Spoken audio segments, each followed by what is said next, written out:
Hello बच्चों, चलिए प्रश्न को देखते हैं। प्रश्न है हमारे पास, त्रिकोणमितीय सरल समीकरणों को सिद्ध करो। सरल समीकरण दी गई है, यदि x बटा a कोस थीटा योग y बटा b साइन थीटा बराबर 1 तथा x बटा a साइन थीटा घटा y बटा b कोस थीटा बराबर 1 हो तो सिद्ध करना है x का वर्ग बटा a का वर्ग योग y का वर्ग बटा b का वर्ग बराबर है 2। तो प्रश्न को आगे हल करें उससे पहले जो प्रश्न की मुख्य अवधारणा है उस पर विचार करते हैं। तो इस प्रश्न के लिए जो मुख्य अवधारणा है वह हो जाएगी त्रिकोणमिति। अर्थात हम यहाँ पर यह देखेंगे कि त्रिकोणमिति क्या होती है। तो त्रिकोणमिति तो किसी त्रिभुज के कोणों तथा भुजाओं में संबंध का अध्ययन त्रिकोणमिति कहलाता है। अब यहाँ पर हमारे पास दो समीकरण हैं। पहली समीकरण है x बटा a गुणा में कोस थीटा योग y बटा b साइन थीटा बराबर 1। दूसरी समीकरण है x बटा a साइन थीटा घटा y बटा b कोस थीटा बराबर 1। तो यहाँ पर हम क्या कर देते हैं, पहली समीकरण को गुणा कर देते हैं कोस से और दूसरी समीकरण को गुणा कर देते हैं साइन से, और गुणा करने के बाद दोनों समीकरणों को आपस में जोड़ देते हैं। इसे नाम देंगे समीकरण 1, समीकरण 2।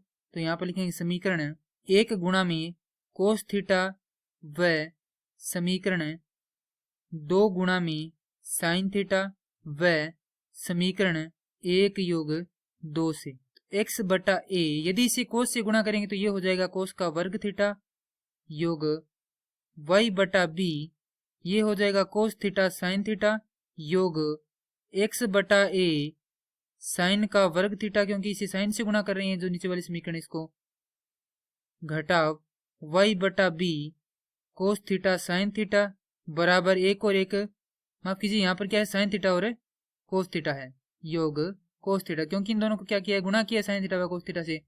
अब यहाँ से हम देखें तो ये दोनों पद आपस में कट जाएंगे। हमारे पास केवल बचेगा x बटा a जो कि क्या इन दोनों में विनिष्ट है, तो बाहर निकालेंगे। अंदर बचेगा साइन का वर्ग थीटा योग कोस का वर्ग थीटा बराबर साइन थीटा कोस थीटा योग कोस थीटा।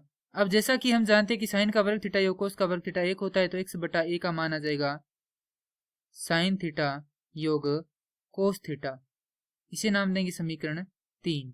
तो समीकरण 1 व 3 से, तो जैसा कि हम जानते हैं कि x बटा a का मान इतना है, तो ये हम इस समीकरण 1 में रख देंगे। तो हमारे पास प्राप्त होगा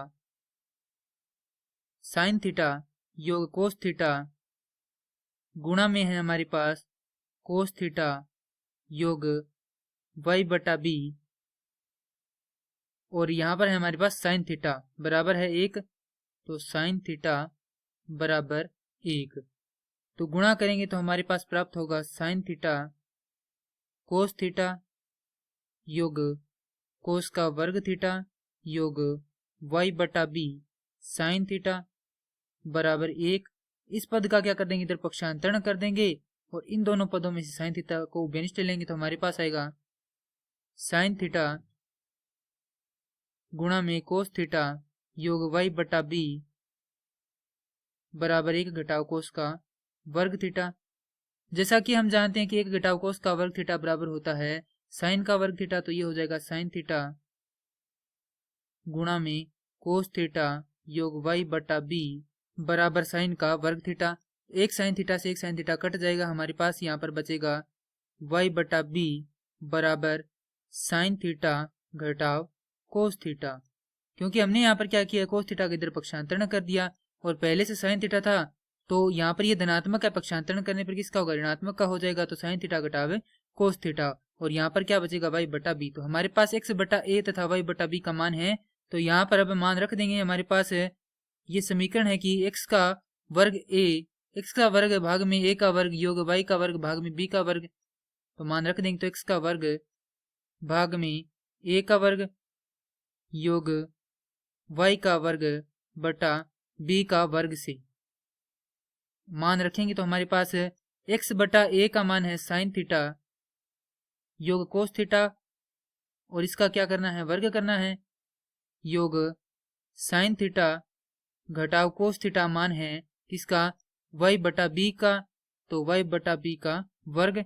हल करेंगे तो हमारे पास आएगा साइन का वर्ग थीटा योग कोस का वर्ग थीटा योग 2 साइन थीटा कोस थीटा, क्योंकि ये जो समीकरण है ये है a योग b का वर्ग के रूप में, जिसका हल होता है a का वर्ग योग b का वर्ग घटा योग 2ab। यदि यहाँ पर ऋणात्मक चिन्ह हो तो ये चिन्ह क्या हो जाएगा, ऋणात्मक का हो जाएगा, बाकी चिन्ह क्या रहेंगे, वैसे ही रहेंगे।